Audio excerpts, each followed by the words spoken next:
This program is a Warren Steibel production in association with South Carolina ETV. Funding for Firing Line is made possible by a major grant from the John M. Olin Foundation, Incorporated. Additional support is provided by the Annenberg Foundation and the Friends of Firing Line.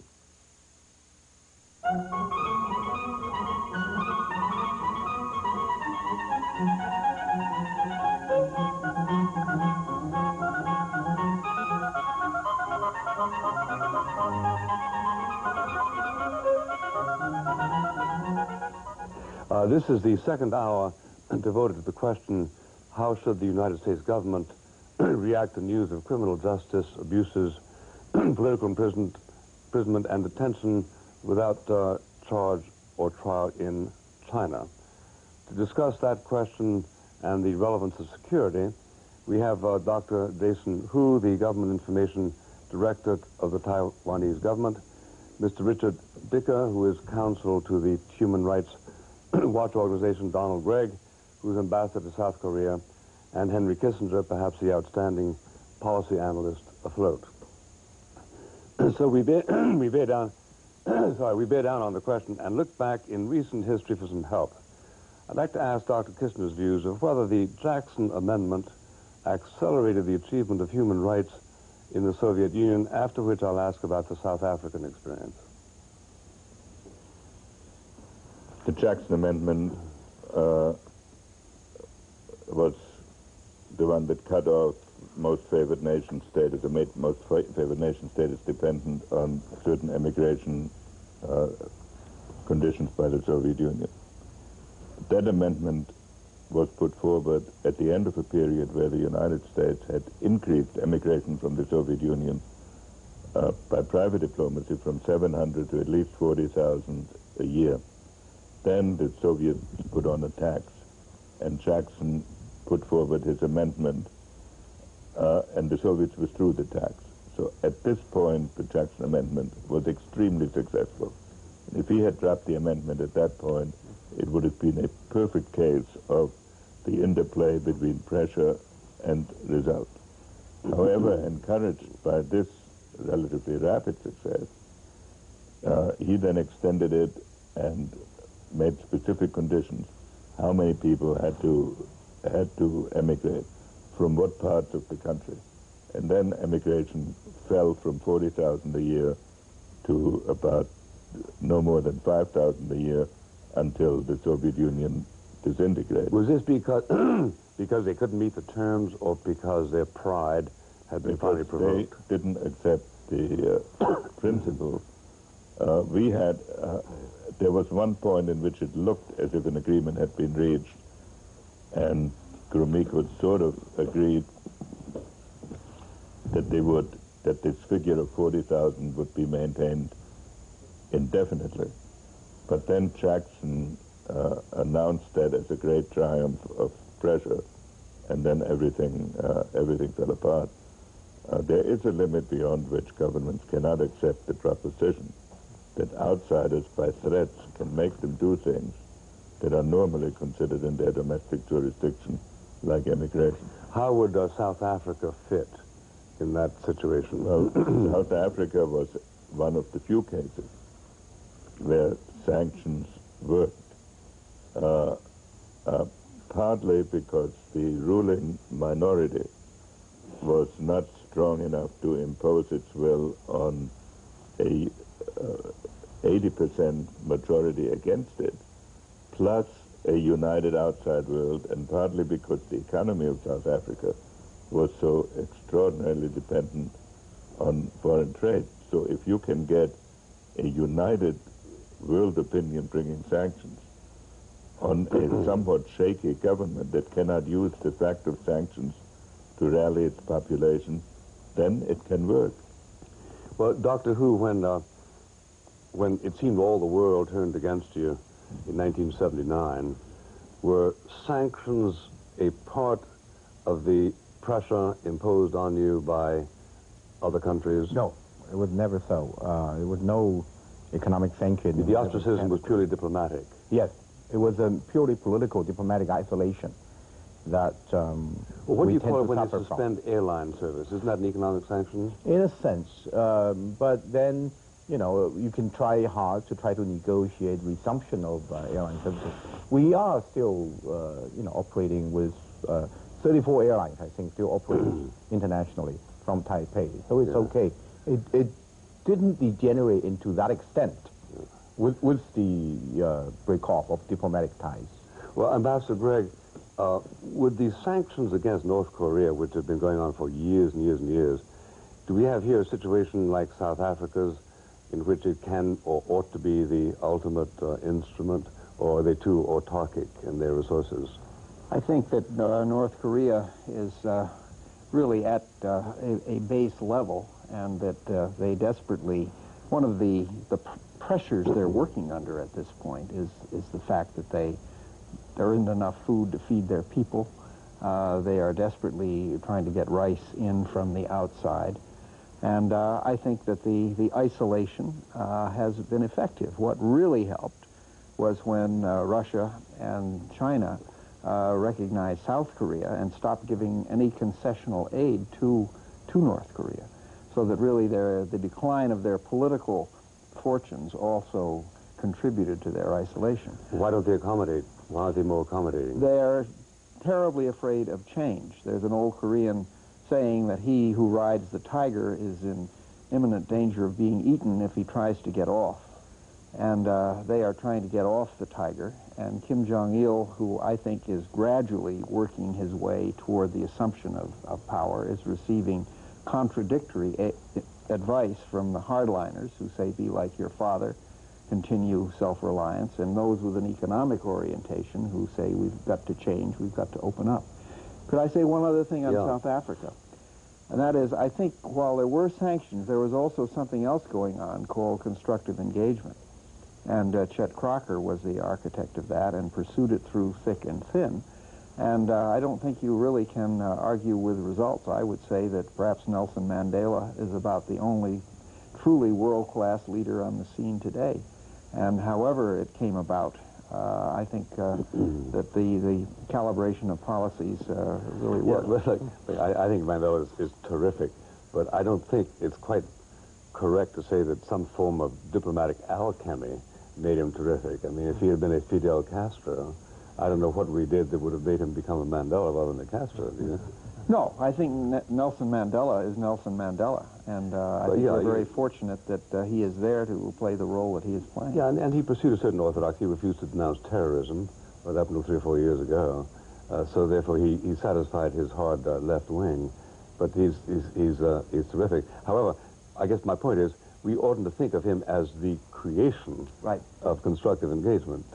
Now, your organization, does it call for sanctions of the kind we've been talking about against, say, mainland China? Well, just to go back for 1 second to the question of South Africa, I think that, with all due respect to Chet Crocker, the policy of constructive engagement towards South Africa was ineffective towards opening that country up. I think it was the sanctions regime and the diplomatic isolation that was much more important in influencing the National Party to make an opening that allowed ultimately Nelson Mandela to become president of South Africa. In regard to China, our position had been for several years that the use of the threat of China's most favored nation trade status constituted an important and viable policy mechanism for the government of the United States to use to try to press the Chinese to make important in the sense that it would cost them a lot if they didn't get it. Well, I think, frankly, in 1993, 38% of all China's exported goods came to the United States. The U.S. was a huge export market for China, still is, and that export market and maintaining it and expanding it is critical to the Chinese leadership's plans to stay in power.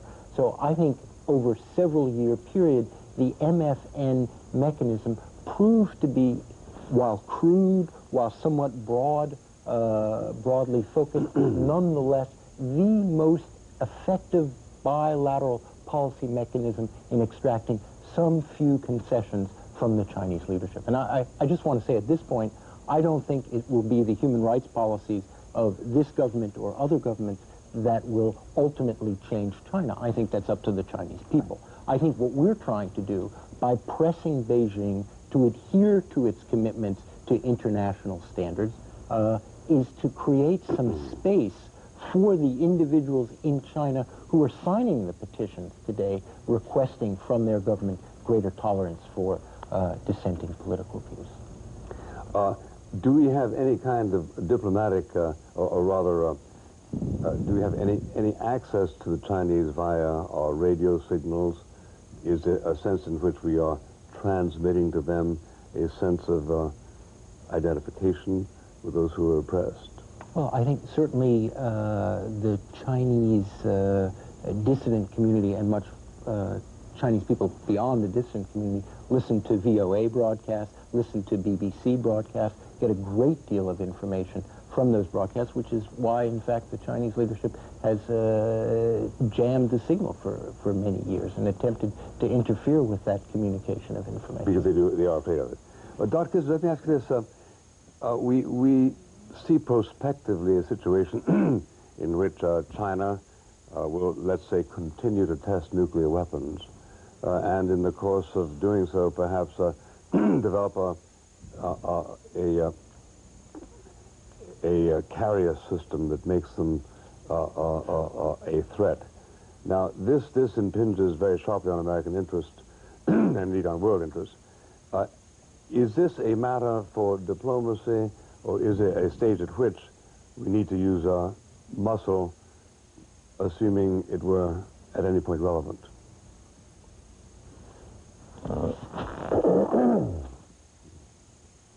If you mean, should we try to deprive China of its nuclear capability? Well, obviously we should. By force, or by the threat of force, I think that would be a very dangerous course at this moment. And what I do favor is the development of a ballistic missile defense for the United States, for the situations of China, of India, which is coming along, Japan, which is surely coming along, and without defining any one of them as an enemy. But we also cannot say in advance what may happen 20, 30 years down the road. But for the United States to make itself the policeman of the world and uses its military power to try to destroy the nuclear capabilities of potential superpowers like China or India, or for that matter Japan, which sooner or later will come along, that I think would be a very grave decision. Could we predict, Mr. Hu, that the government of Taiwan would be a consumer of any anti-ballistic system that we develop? We are very concerned about our security, of course, but our basic strategy is to build up a credible deterrent. In other words, we would not be crazy to use our weapons or any military force for offensive purposes against the obvious enemy. So any element that would help us to develop a credible deterrent ability would be considered, of course. I would not rule that out. You know, a ballistic missile defense system mainly. You know. Well, Ambassador Craig, on that general theme, has there been any penetration of the intentions of the North Koreans in the last few months since President Clinton arrived at that arrangement involving nuclear development? I think it's seeing through a glass very darkly and dimly. I think they are in a terrible box, and it's, I think, safe to say that they're going to be very difficult to negotiate with. I think there are some indications that they may possibly be reconsidering their preference for light water reactors, which could only come from South Korea and which would raise all kinds of psychological problems for them. So I'll be very interested to see if perhaps out of the latest talks in Kuala Lumpur, there is an indication that perhaps they are considering some kind of coal-fired or oil-fired alternative to their power needs. The South Koreans have already made a study of their electrical power grids. The two grids are compatible because they're based on the Japanese, and the South is aware that within a year they could hook the two power grids together and supply North Korea's power needs that way. The problem with that is that North Korea would then be at the mercy of the pull of a switch in the South, which I think they, at this stage, would be very reluctant to Well, to what extent has American pressure on Japan been successful in attempting to interrupt that flow of support made by North Koreans who work in Japan? I don't think it's been very effective. It's one of the, that voting bloc in Japan is one that the ruling party continues to count on. I might say that I don't think I've ever seen Japan in such a difficult period of time. This Aum Shinrikyo thing is a horrific manifestation. They've just elected a clown as governor of Tokyo, a television actor who spent, I think, $800 as governor of Osaka. You can spend $800 on a dinner in Tokyo these days. The Japanese are in a very, very difficult stage of self-analysis, and I think we're wrong to say grab the auto industry issue and just pull it out of context and squeeze it as hard as we are at a time when the Japanese are subject to all kinds of cross currents within their own society. We ought to keep in mind two things. First, with respect to North Korea, the Japanese really prefer to keep Korea divided because they fear that a united Korea will be basically anti-Japanese and will get nuclear weapons anyway, given its advanced technology. Secondly, we should recognize that Japan is bound to move in a more national direction, not anti-American necessarily, but not so unquestioningly pro-American as they were. Therefore, we should not make issues with them that offend their pride, even if we win, unless we can relate them to some big objective. And so I agree with you about this automotive issue. Their general conduct in trade requires challenge. But this is the sort of issue that is confrontational, where at the end of the day I'd be amazed if we gained a lot. Well, on the general point of sanctions to be distinguished from trade retaliations, to what extent do you feel we have a commitment to be guided by the United Nations? The United Nations, as I remember, voted sanctions on Rhodesia, South Africa. Anybody else? North Korea at one point. North Korea at one point. Now, this is, of course... Currently Iraq. And currently Iraq. Yeah. Very well. Now, to what extent do you think that diplomatically one is bound by the reasoning of the United Nations? Well, quite frankly, I make this distinction. If a United Nations, first of all, it's very difficult to see that whether the United Nations can pass anything that we strenuously oppose, certainly not in the field of sanctions.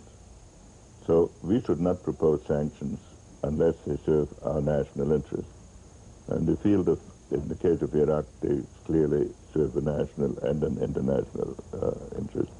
I am not a great admirer of the principle that we take a neutral position in the United Nations, and then whatever they vote, we will implement. That is an abdication of foreign policy that, except in the rarest cases, I would not agree with. Well, do you think, Dr. Hu, that the United Nations has a moral impact in these questions, or is it so obviously opportunistic that the people pay it no heed at that level? Many people are disappointed about the United Nations to begin with. I think there's no doubt of that. But we still think that we cannot live in a world that people would feel comfortable, which is amoral. So the United States should, the United Nations, should have some moral obligations toward developments around the globe. everywhere. It's, you know, even on our re-entry into the UN, people said, you know, all the reasons you have cited are moral reasons, your own moral high grounds, which is useless. But do we really want to live in a world in which that, you know, we only talk about real politics and moralism is nothing? Is that the kind of world we want? I mean, yes, maybe in this world today, moralism is nothing. Morality is irrelevant in international politics. But can you name a country which is happy and willing to be accused of being immoral? No. Well, one point dealing with the United Nations, certainly our organization has been critical of the UN's losing sight of human rights concerns in its various peacekeeping missions. But I think looking at the UN carefully, one sees, again in the case of China, that the Chinese government is determined and lobbies furiously to defeat resolutions that come before it at the Human Rights Commission meeting. Which is a good sign. Which is, I think, a very good sign that the Chinese care a great deal. And I think another inference one can draw from that is that it provides, in that instance, a good mechanism by which to censure China for its widespread human rights violations. So I think a critical and careful look at different elements of the United Nations system leads us to think that the Commission on Human Rights resolutions are an effective way to proceed in terms of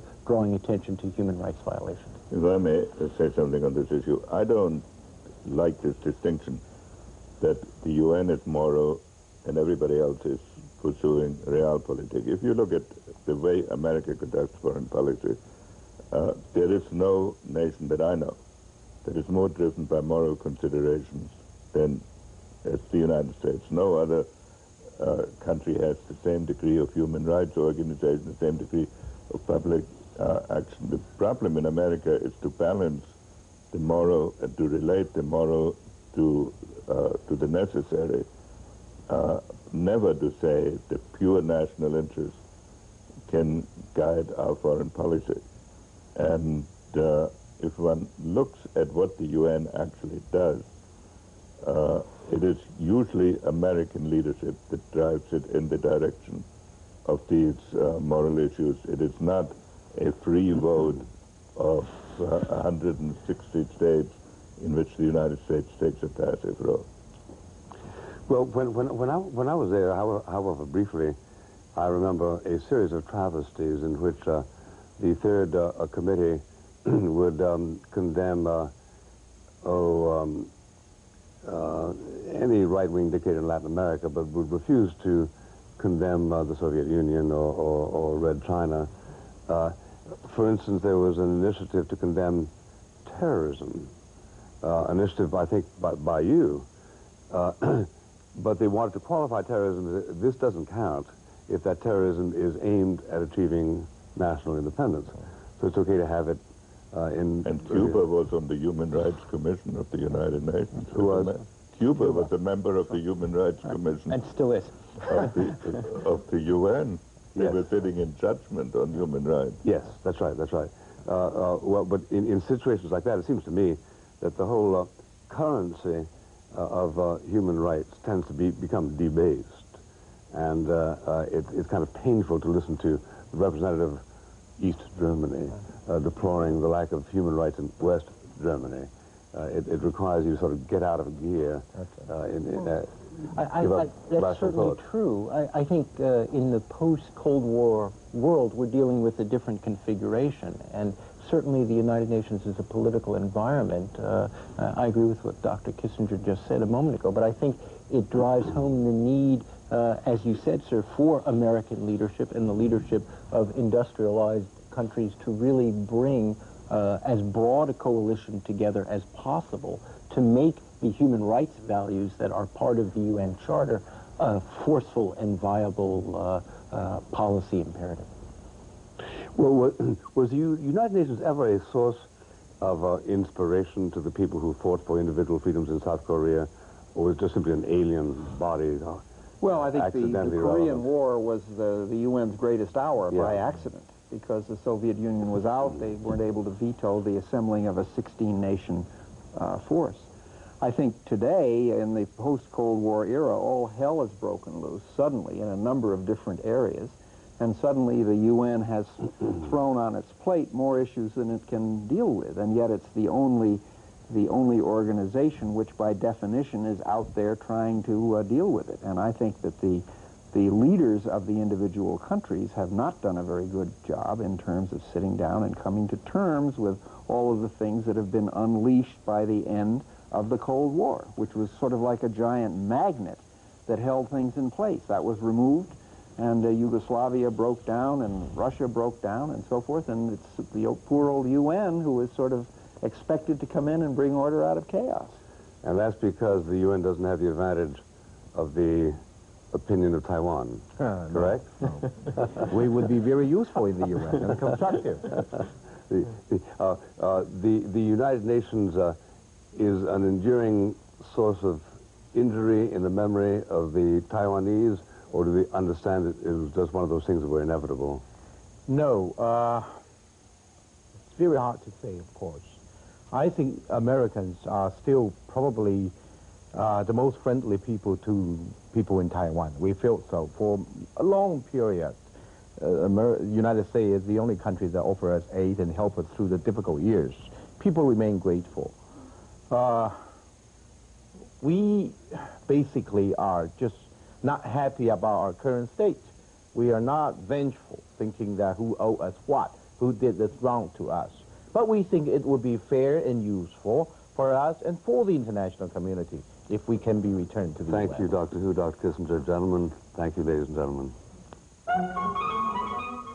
Next week on Firing Line, on the first of two programs on the subject, host William F. Buckley Jr. asks Ariana Huffington, Peter Bremelo, Ed Koch, Ira Glasser, Leon Botstein, Frank Sherry, and Dan Stein, should we drastically reduce immigration?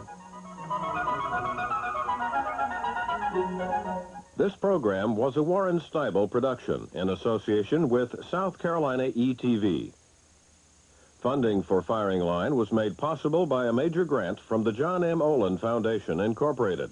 Additional support was provided by the Annenberg Foundation and the Friends of Firing Line.